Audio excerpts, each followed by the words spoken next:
First thing you should know is that I was actually blessed, or cursed, with young-looking genes. Everyone always thinks that I'm younger than what I actually am, and this bizarre event happened a few months after I turned 18. Bear in mind that I looked like I was 16. I lived in a large, very diverse city. I'm Latina. It matters later on. And I grew up going to a church that belonged to a larger organization. So, the church has a lot of locations internationally and like 5 within the city. I went to this church since I was born, so I know most of the congregation. There were very few people that I didn't know. But there was one man, let's call him Nate, that always made me feel so uneasy and sick. The church has a routine of creating a line after service ends so we can all greet each other. I hated having to greet him. I told my mom how I had a bad feeling about him, and she said it was all in my head. Fast forward to a few months later, I was sitting in the dining area with my friend's boyfriend. We were just chatting, joking around, waiting for her. Nate was sitting about 2 tables away from us. There was no one else, just us 3. He just sat there, staring at us. I briefly mentioned to my friend's boyfriend how Nate always made me feel uneasy. I got so irritated because I could feel him staring. So I went to the restroom. When I came back, Nate was sitting across from my friend's boyfriend talking. It was a little odd, but as I approached, so did a group of our friends.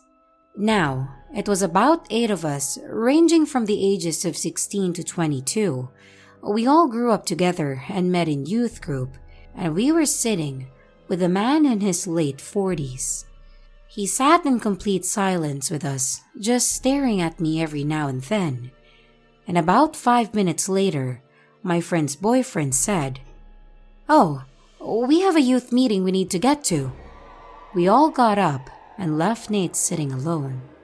When we got to the meeting place, in another part of the building, my friend's boyfriend pulled her and myself apart and said, "Maybe I'm biased because of what you told me, but when you left to use the restroom, he came over and started asking about you. He asked if I was your boyfriend, and he looked a little mad but seemed to lighten up when I said I wasn't." The crazy part is that at that moment, my friend told us that when Nate first started coming to our church, he messaged her on Facebook. He kept sending her messages that he was lonely and that he just wanted to be friends. And coincidentally, that's when she started dating her boyfriend. So she changed her relationship status and the messages stopped. At that time, I was taking a social media hiatus because my ex didn't handle our breakup well, so he was harassing me on socials. After my friend told me about the messages, I decided to log into my Facebook. And indeed, there was hundreds of messages from him. It actually didn't use his real name on his account, which should have been a red flag. The messages would start nice enough about being friends and would get verbally aggressive because I was ignoring him or because he saw me talking to any of my guy friends at church. I made the mistake of just blocking him and deleting the message thread. Big mistake. Always keep the evidence. I brought it up to my parents and they again blew me off. Said it was just a culture thing because Nate was from El Salvador and apparently it's common to be overly affectionate with strangers in most Latin American countries. Anyways, a few weeks later, my parents did 180. When Nate first started coming to church, he sat all the way in the front row, and I, being a teenager, sat all the way in the back row with my friends. Slowly over the last few months, Nate would start sitting one bench further back until finally he was sitting on the same bench as my friends and I. I don't know about y'all, but in my church, women have to wear skirts and dresses during the service. We forward to church Saturdays there as a morning and afternoon service, and in between, they have many services and workshops for different age groups and genders. This particular Saturday, I wore a knee-length dress and had a couple of friends sit between Nate and I. I was just whispering with my friends during the afternoon service, and normally when it ends, everyone kind of hangs out and socializes. During this time period, my dad was working the night shift at a hospital, so he would have to leave before the afternoon service ended. But my mom would still like to socialize afterwards. Yet this Saturday, my mom basically herded our family to the car ASAP. My friend, who had received the messages too, was actually sleeping over, and my dad had asked us to buy a couple of pizzas and meet him in the cafeteria of the hospital, which wasn't too far from church, and it was empty because we got there at 8:30. We all ate, talked, and joked around until my dad asked my grandmother to take my younger brothers outside to play the giant chess just outside the cafeteria. Once they left, my dad apologized to me for never believing me. I was completely surprised because I had no idea what he was talking about. He went on to tell me that my mom had happened to look back because my parents sat in the bench in front of us, and they saw the way Nate had been looking at me hungrily during the AM service at church. She asked my dad to speak to him during the break time, and my dad has never wanted to go into much detail about what was spoken, except to tell me the following. My dad said, "My wife and I have some concern over your interest in our daughter." Nate replied, "Let me stop you there. Your daughter and I are in a beautiful committed relationship. It's God's will for us to be together. You should try to stop God's will." Dad, "What is wrong with you? She's still a kid. If you were really looking for an actual relationship, you would be pursuing one of the older single women in this church. You are sick." Hearing my dad confirm what I suspected and validating my gut feeling made me break down in tears. The whole situation frightened me because I knew he wasn't just trying to sit on my bench. He was working his way to me, to sit next to me, talk to me, and worse, to touch me. My dad proceeded to tell me that he talked with a group of pastors at our church about what Nate had been doing and what he said. One of the pastors yelled out, "Are we seriously going to let him do this again?" Turns out, I wasn't the first, and my friend wasn't the first. There was someone else. I didn't know who, but I was set on finding out more. I called around and let my people know from the other churches in our organization to keep an eye out in case he had or tried to had inappropriate social media or in-person encounters with any other minors. My investigating paid off, and I found 3 other girls, 13, 15, and 16, and they were all from different churches, and one from mine. They all had the same story that he tried social media contact and eventually tried in-person contact. The 13-year-old has an older sister who handled him, and a few weeks later, he moved on to another church. The 16-year-old went to a church that was pretty much made up of literally her entire extended family. Almost everyone was related, and apparently, a couple of her older cousins caught him doing or saying something incredibly inappropriate to her at church, out of all the places. And it's unclear if they threatened violence or actually beat him up. But I do know that the police was involved only because of the cousins, not because of what was happening with the minor. This brings me back to the 15-year-old girl that went to church with me. He did his whole routine with her, but it went to the point that he actually got her number and was texting or calling her at all hours. Her brother stepped in and asked him to stop and apologized if his sister led him on. What the hell? He genuinely blamed his sister for what happened, and I remember being filled with so much rage. Turns out Nate was being prepared to be a pastor at my church, and even though my dad complained about his behavior, they were still going to go ahead with it. I told my dad after I stopped crying that I wanted to talk to a lawyer ASAP. Well, my dad had a friend that was an immigration lawyer, and she offered to help connect us with someone that could help us. The lawyer said, because he never actually threatened me or tried to physically hurt me, that I didn't have any grounds for a restraining order. I don't know if that's in all states or just in Texas. My dad informed the pastors prior to our meeting with the lawyer that we were seeking legal counsel to see what my options were for dealing with Nate. Thus, unfortunately, led to spread of false corrupted information, because by the next Saturday, everyone, who wasn't directly informed by my family, believed that I was trying to sue the church. These were mostly people that knew me my whole life, people that I loved, and they called me a gold digger, said it was my fault for dressing provocatively and that I probably led him on.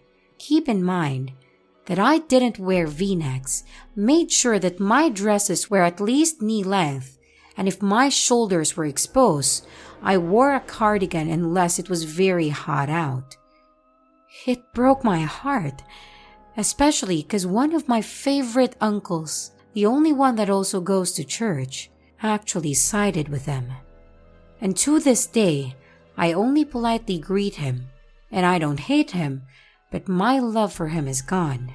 This decision to not have my back affected his relationship with everyone in our family, including his own kids. I took a few weeks and stopped going to church. Nate just stopped showing up at church, and he stopped trying to message me from his fake accounts. He just disappeared.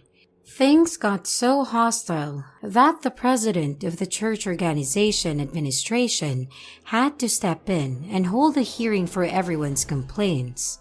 It was decided that it would be best if my dad stopped attending church because he was a troublemaker, even though all he was doing was standing up for me, asking for respect and accountability. It was announced a week later that my dad would no longer be welcomed at that church. My dad took a few moments to say goodbye in front of everyone and said that we talked as a family and none of us would be coming back. He said he was choosing to leave, remembering all the good time and the life lessons he learned in his 20 years of attending that church. He asked them to learn from their mistakes and be better. Everyone started crying, including all the people that called us gold diggers and called me slut to my face. I remember this one older lady that was best friends with my grandmother saying that she and her husband really loved me, but I had stopped loving them, and that's why our relationship was so strained. Nope, lady. It's the fact that you called me a slut, even though you were one of the people that would change my diaper. I apologize for the long post, but I still get so angry when I think about everything that happened and how it all escalated. I also get mad at myself and the system because I know Nate is still out there, and because even though he lost interest in me, it doesn't change the fact that he will always be targeting underage girls. Sometimes, I can't help but worry because I know eventually talking and looking won't be enough for him. He's the reason that I signed up for self-defense classes, attend kickboxing classes religiously, carry a pepper spray or taser, got a license to carry, and why my dad secured our home like Fort Knox. He's the reason why my mom and grandma each take turns double-checking all the windows and doors are locked before going to bed. And I know monsters are real. He's the reason why I stopped going to church. because until he happened, church was my sanctuary, where I felt safest, but he took that from me. So to Nate, you know who you are, you monster. And I hope we never meet again, because if we do, I will be your worst nightmare. And always trust your gut, even when you're told that it's all in your head.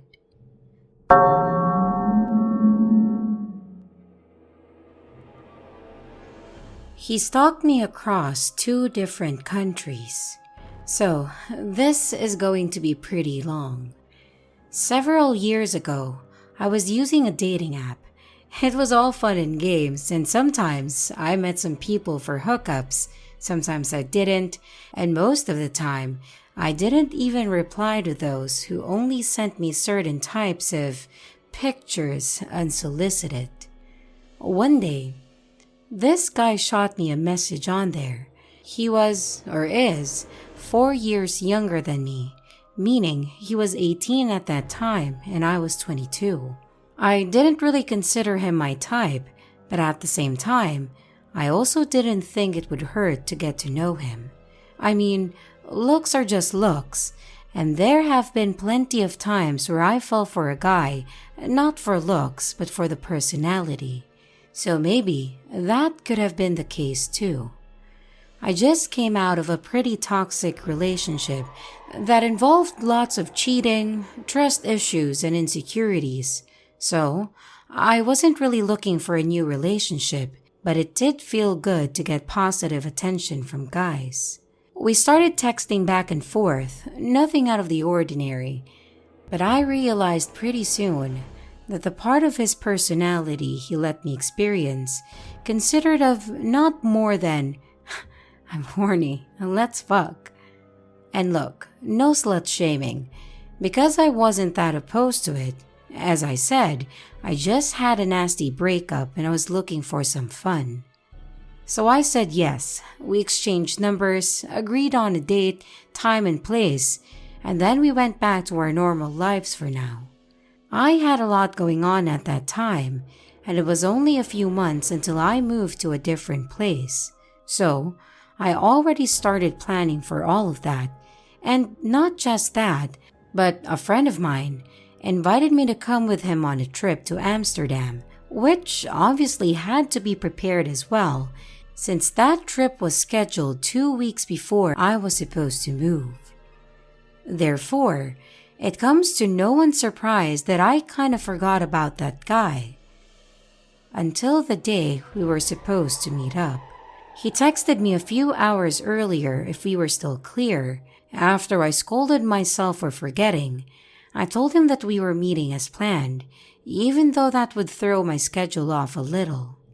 So, I got ready for the date, and I kid you not even an hour before we were supposed to meet, he canceled. I mean, not too big of a deal. It happens that you can't always make it. So, we scheduled another day, which he proceeded to cancel as well.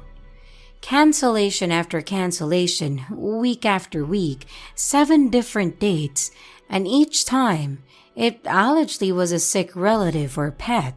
So clearly, I took that as he didn't really want to meet me.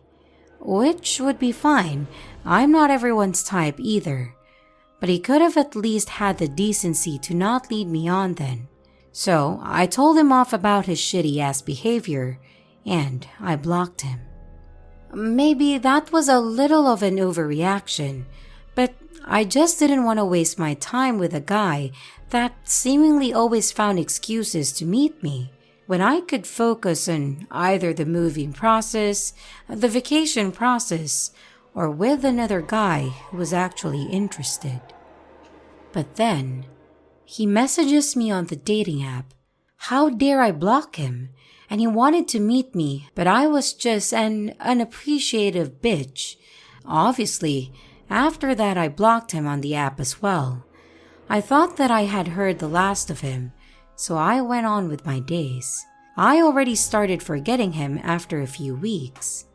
And then another account messaged me, fake pictures and all, But it didn't take long for me to figure out it was him. He basically admitted it in the first place. So, another block followed. Another account, another block, day after day. And I thought, what even is going on? He didn't want to meet me first, and now he creates new accounts on the daily to contact me. What the hell? So I just had enough and wanted to tell him off again. When he started to apologize for his behavior, that he was in the wrong and that he was willing to meet me if I was willing to still meet him. Trust me, I really wanted to blow him off, but in my mind, if I just met him and be just really bad at sex or something, he'd just never contact me again. Stupid, but hey, it was worth a try. So we scheduled a meeting a few days before I was supposed to leave for the trip to Amsterdam, which I stupidly told him about. And since I didn't have a car, he offered to come to my place. Now, I would never ever give a stranger from the internet my address, but back then, I did. I mean, he couldn't possibly be a creep, right? So, we met. He came into my house, we sat down on my bed, exchanged basic pleasantries, and then he stopped talking altogether. He didn't even look at me. Just to be safe, I wasn't a catfish. I looked exactly like I did in the pictures that I had on the app, and only when I asked him or something, he would reply with very few words. Until I asked him directly about if we'd hook up or not. Then he suddenly started kissing me. And, well, I don't have to go into detail. So when he finished, he just sat next to me, staring at the wall, not saying a word. At that point, I was pretty annoyed. I mean, I get being shy and all, but if it's that intense, how did you muster the courage to go on a hookup? Anyway, after I went to the bathroom to freshen up, I told him my roommates would be back soon. So he jumped up, said goodbye, and left. I got no other messages from him after. Flash forward to my trip to Amsterdam. My friend, let's call him Joe, and I had lots of fun roaming through the streets of Amsterdam day and night, relax in our pretty fancy hotel, and do the usual shit tourists do. One day, we were just walking down a very busy road, very close to the main train station, when suddenly, I heard a car honk loudly next to us. The traffic light was on red, so the person wasn't driving. I thought nothing of it and didn't even look, until the guy started to call my name. That voice was very familiar, and the face that belonged to it was still in my memory. It was my hookup. When I looked, he smiled widely and called out for me to come over. But when he saw Joe, who at that point asked me who that was, the smile faded. I was dumbstruck, so I didn't say anything, but that wasn't necessary. The traffic light just turned green and people started getting agitated that my hookup wouldn't immediately go. So finally, he focused on the road again and drove off. That was a hell of a coincidence, right? That he would be in Amsterdam at the same time. But why wouldn't he say so when I told him my plans? If he didn't want me to know, why call out to me in the middle of a busy road? I didn't allow my mind to think about him intentionally going there to find me. That was impossible. He wasn't interested in me anyway, right? Back at home, my phone started to blow up. Calls, angry texts, new profiles.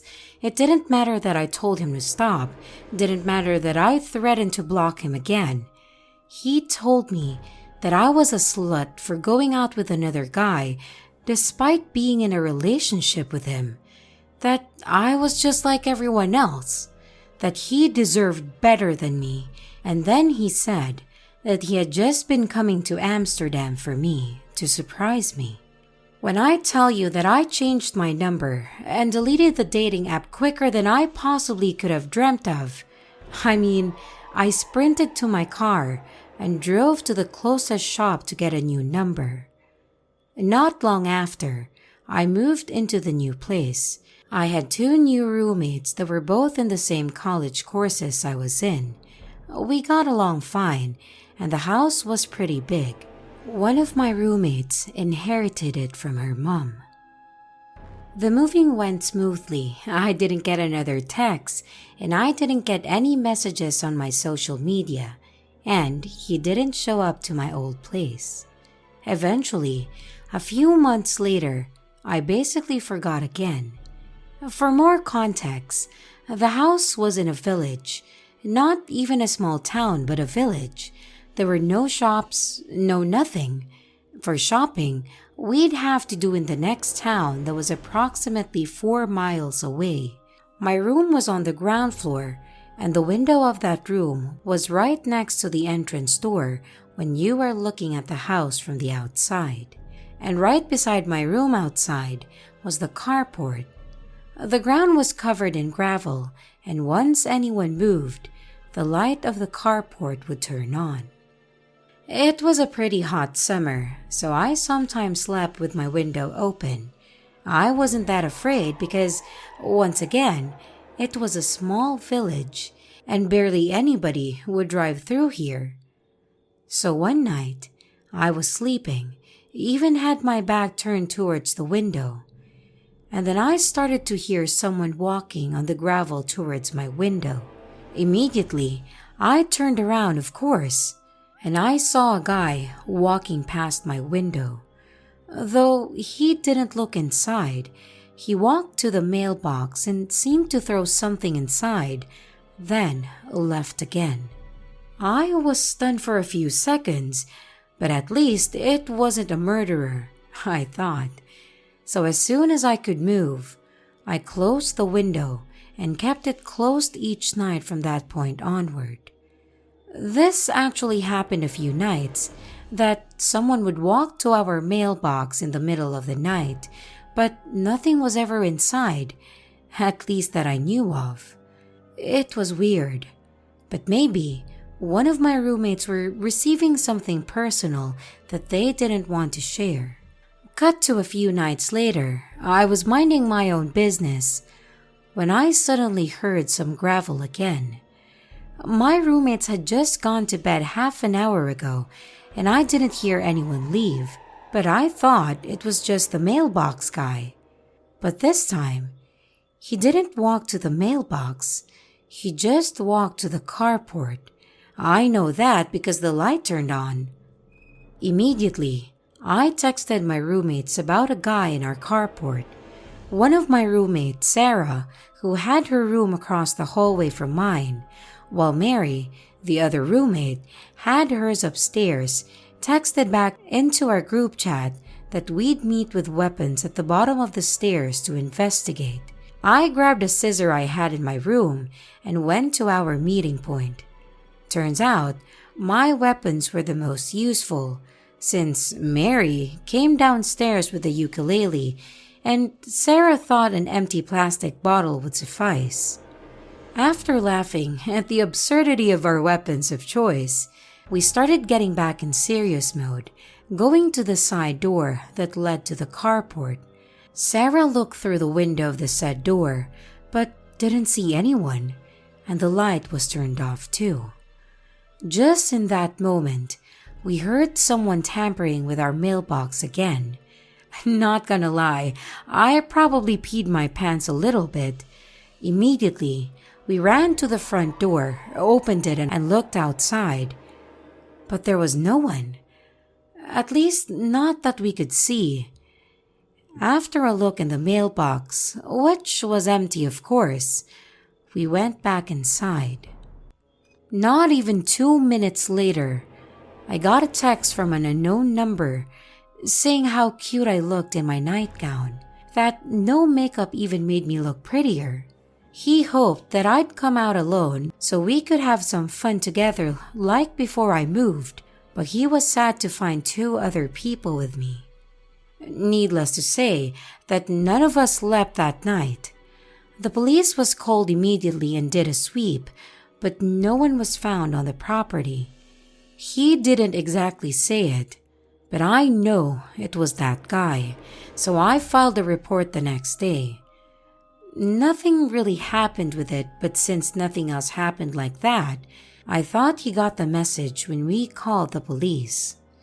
Sometimes, I still get messages from an unknown number, but they're pretty harmless and don't really bother any further when I ignore them.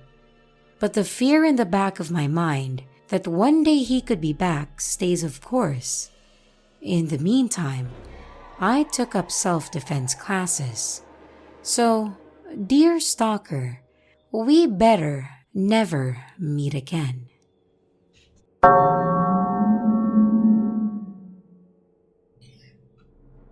The incident occurred over the past year, and I was so rattled by it that I hadn't gotten a chance to process it until recently, and I decided to write the entirety of what happened down.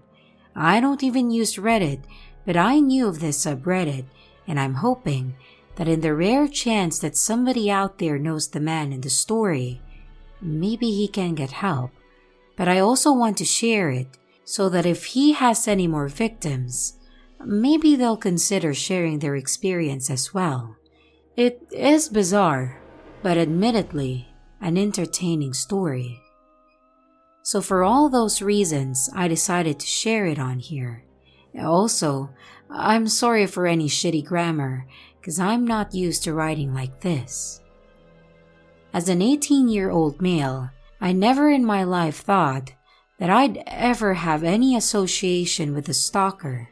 In the media, stalker stories are always portrayed as some creepy bottom feeder becoming obsessed with a sweet but clueless girl and slowly invading every aspect of her privacy. My encounter with a stalker was far different, however, and it occurred during the first time I was ever on my own. The incident was pretty lengthy as a result. This recounting of it will be as well. I'm originally from the East Coast, but I'm currently a freshman attending college in Los Angeles. Due to COVID, the dorms were closed and classes virtual, but I ended up coming to LA anyway, getting an apartment close to campus. I was really excited to move across the country and live on my own in a new city and get a taste of adulthood for a year. I wasn't completely alone though. I had friends from the past who also ended up in LA. My friend Tommy was a close friend that I had made at camp years ago who attended another college in LA. My other friend Felix was incidentally also from the same camp, and back in the day, the three of us had been very close. Felix had decided to take the year off and make music with friends in LA, and my apartment building was only about 8 buildings down from Felix's. However, with my packed weeks and free weekends, our schedules were nearly the opposite, with his weekends busy with work and his relative freedom during the week. As a result, I ended up growing particularly close to Tommy, and we would alternate who went where due to the 20-mile Uber ride between us. Please, keep that in mind. Oftentimes, Tommy and I would hang out with Felix and his other friends whenever Tommy came to my area of the city. With all of that background, you should have a good idea of the context that this incident happened in. My apartment was about a 5-minute walk from a downtown area with restaurants, grocery stores, coffee shops, and boutiques. When I first moved in the fall, I took advantage of the pleasant nights, in contrast to my home's often harsh climate, by taking long walks at night through the well-lit and populated streets, just to explore and get familiar with my new neighborhood. LA is a beautiful city with a dynamic culture and unbeatable weather, but it does have the constant and often harsh reminder of homelessness, many of whom have mental illnesses and have otherwise been discarded by society. I had grown to despise the indifference that is shown toward them by people on the street who avoid their eyes at all cost, as if their life depended on it. In particular, during my first week, I was crossing a major boulevard when I noticed a man who appeared to be homeless in a wheelchair with one of his wheels caught in a deep pothole. He wasn't making any noise, but he was flailing frantically. I was far behind him, and I could not believe that people were just walking past him, looking down at their phones as they passed him. I wasn't even going to make it to the other side, in accordance with crossing time myself, but I expected surely someone around me would help him. But people still passed by without acknowledging him. I was so frustrated that I ended up yelling to the people ahead of me in the crosswalk and got a middle finger back. I asked him if he needed help, and he still didn't talk, but he nodded. He was crumpled into what seemed like a wrinkled but finely made tuxedo jacket. I could only see his frizzy blackish gray hair thrashing in the clothes. I got his wheel out of the pothole and quickly wheeled him across the street. As I got him onto the sidewalk, he abruptly turned to me, exposing his face to me only inches from my face. I pulled away, both because he was way too close to me in the middle of a pandemic and also because of his startling face. He was tan, a deep worn tan with deep sun wrinkles, like you'd imagine on old people at Florida Beach, forming what looked like a mask. His eyes were sunken deeply into his head and completely dead. I mean, completely vacant. It didn't even feel like he was looking at me, but through me. "Get the fuck away!" he growled in a voice that was so raspy it didn't even sound human. I scoffed at the man and continued walking, assuming that would be the last that I would ever see him, especially in a city of 4 million people, and considering that I pass hundreds of strangers a day that I will never see again. I continued on with my life for some time and had forgotten about him entirely, but unfortunately, that did not last long. To walk to the grocery store, I have to pass through an area with a great amount of foot traffic. In this area, one afternoon, I spotted a man far in front of me that was soon to pass me walking oddly. It wasn't exactly a limp. It was almost like he was drunk. It wasn't until he got closer that I recognized his blank eyes and frizzy hair. There was no wheelchair in sight. There was something about the man that raised major red flags in me.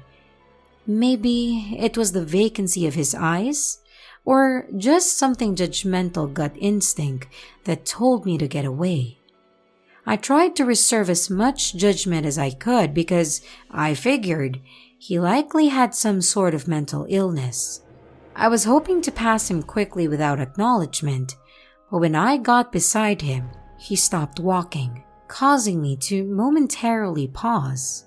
It sent a shiver down my spine, but I smiled at him and quickly kept walking. After that incident, I saw him many more times, and every time he turned to my direction.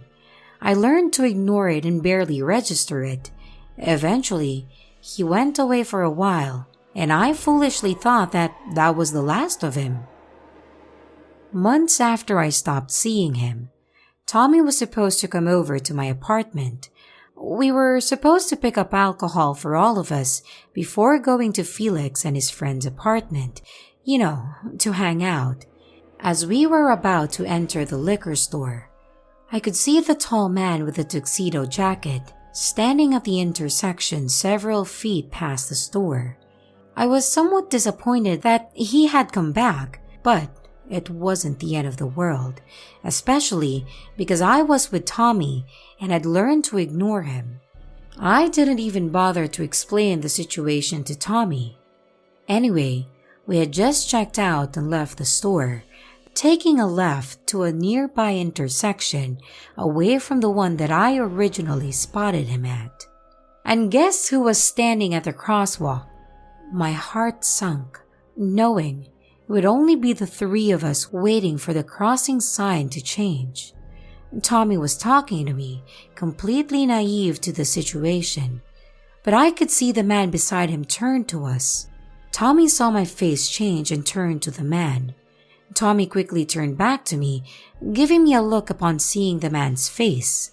The sign finally changed and we walked quickly across the street. Tommy continued talking to me, but at one point I was rattled. Up until that point, I had never had such direct prolonged contact with the man. "Are you good?" Tommy asked. I explained to him that I was seeing that man everywhere, all across my area of the city, and that every time I would see him, he would stare at me. Tommy didn't really take me seriously and clowned on me for being so worried. We got to Felix's house, and Tommy soon forgot about the incident while we were hanging out, but I didn't. We all got fairly drunk, but I couldn't shake this nagging sense of dread. Eventually, around 2 a.m., Tommy had taken an Uber back to his apartment, and many of the guys were going to bed. Honestly, I was still quite buzzed and irrationally afraid to walk that late at night, unlike the dozen of other nights that I've done the exact same thing. I was comforted by reminding myself that I had only seen him in the commercial area, not the residential block surrounded where we were. There were 2 cross streets between our buildings, and the walk usually takes about 2 minutes. And at that night, I was particularly paranoid and hurried. The streets were nearly empty, being that deep into the night and all. I passed one of the crossroads, but as I got closer to the next one, I saw a figure sitting on the curb of the intersection, diagonal from the one that I was about to reach. My heart started pounding, but I assured myself that it could just be a drunk college student. As I got closer, I could see the white streaks in the man's hair. You know those moments when you see something so shocking and you get momentary tunnel vision? It was exactly that, and combined with my drunkenness, I almost fell over once I realized who it was. I turned around and wondered if I should run back to Felix's apartment. The man rose his head from his lap, glaring at me with his empty eyes. That moment is one of the only moments in my life that I felt genuinely in danger. I got to the intersection hesitantly, pausing at the sidewalk, opening to the intersection. I expected him to stand, but he didn't. He stayed sitting on the curb, seemingly waiting for my decision.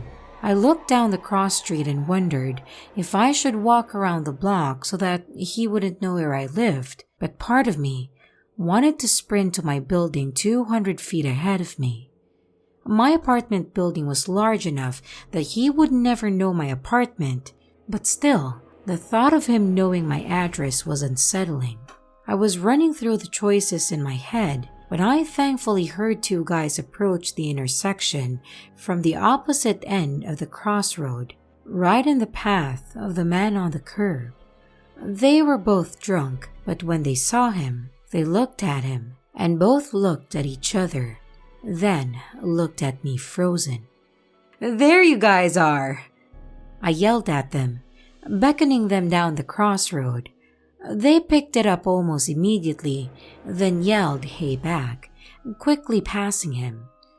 As we walked down from the intersection, one of them asked if I was okay.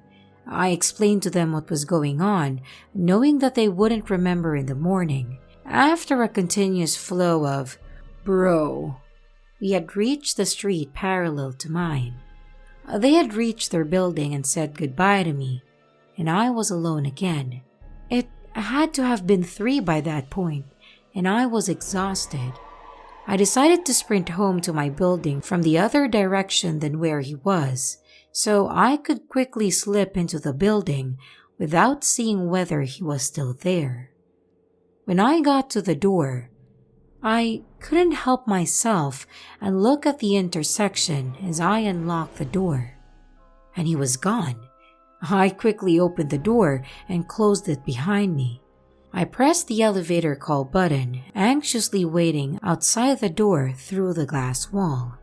I didn't feel safe until I got back onto the elevator, after which I let out the biggest sigh of relief. I never told my parents this story. They were already so nervous about me living on my own so far away that they would lose their minds and likely would have made me come home if I told them. After that fiasco, I stayed in my apartment for a few days, working from there instead of going out into public. A few days in, I realized that I was being ridiculous and I left to get a coffee in town. Luckily, he wasn't there. For weeks, I continued to walk through the commercial area without any sight of the man. Weeks turned to months, which turned to academic terms, and I had gone home during the winter for winter break. And when I came back, I still had yet to see him. After enough time, I assumed he was gone. Maybe he was just trying to scare me, and he was satisfied after doing so that night. So he went on to another victim. Once again, I made the stupid, naive assumption that he was gone. By that time, it was late into the spring term, and people had started to go back to their homes all over the country. A couple weeks before I left LA, Tommy and I were hanging out one last time the night before he was flying home. I had grown to appreciate Tommy's apartment. It was one of the only places that I felt entirely safe due to being so far from my neighborhood of the city. I had previously told Tommy about the events that occurred that night, and he finally believed me after that. The night of the final incident, I was over his apartment, and the night was as normal as could be. Late into the night, Tommy and I had decided to take a walk into a 24-hour donut shop a couple blocks north of his building. We got to the shop pretty quickly and ordered our donuts. We were the only one in the shop, except for the two other employees, so we were served almost immediately. As we left the shop, Tommy turned around and now it was his face who dropped. Tommy was the kind of person that when he has a look of dread, you are far up Schitt's Creek without a paddle. I turned around in response and felt like I was going to faint. Standing under the dim light of the donut shop was the man, and the same dirty flip-flops, wife-beater torn pants pulled up to his chest, and a tuxedo jacket that I had come to associate with him. He stood there, staring at us. Not us. Me. This time, his eyes weren't empty. They were focused on mine like a laser, and I could see the fury behind them. Tommy and I were silent for a second, both of us frozen, and I looked at Tommy and mouthed to run. In that second, the two of us sprinted back to his apartment with our fastest possible speed. Tommy never looked back, but when he was flashing his cart to get past the locked door, I could see the man's uneven gait walking down the sidewalk towards us. The door unlocked, and we ran into the lobby, slamming the automatically locking door behind us. We sprinted up the stairs to his floor, where we caught our breath in the hallway. Tommy had a look of disbelief in his eyes, and I was shaking with adrenaline. To this day, I have absolutely no clue how the man could have gotten 20 miles and knew exactly where we were. It must have required such deep surveillance, and I felt like I was going to puke thinking about it. Tommy was rattled and gladly left Los Angeles the following day. I was there for another week, but I was so busy with finals and packing that I didn't leave my apartment. I don't think I'll ever know what that man wanted from me, or why he harassed me for months. By no means is this supposed to deter people from helping the less fortunate, but in rare instances, good deeds can come at unknowingly dark cost. I'd like to be noble and say that I don't regret helping him, but I do. When I come back to Los Angeles in the fall, I'll be in the dorms as well as Tommy.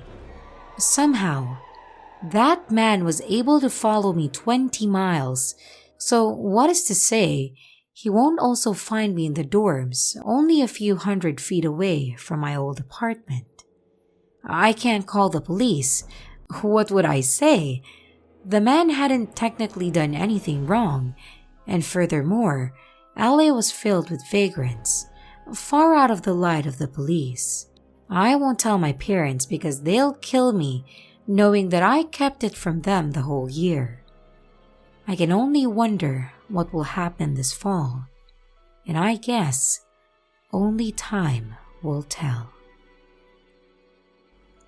Hello everyone, it's your creepy sister here. Thank you so much for watching the video. I really appreciate each and every one of you. I would also like to thank my following patrons: Ralph, Tasha, Fire05, Gabriel, Eskimono, Silver Threads, Sevenfold, Moschino. Thank you very, very much for your support. I really appreciate it. If you want to support the channel further, you can be a patron too. But remember, it's appreciated, but never a requirement. Instagram and others. You can connect with me and send your stories there. And don't forget to like and subscribe if you haven't yet, and comments are highly appreciated. And remember, your fear feeds me.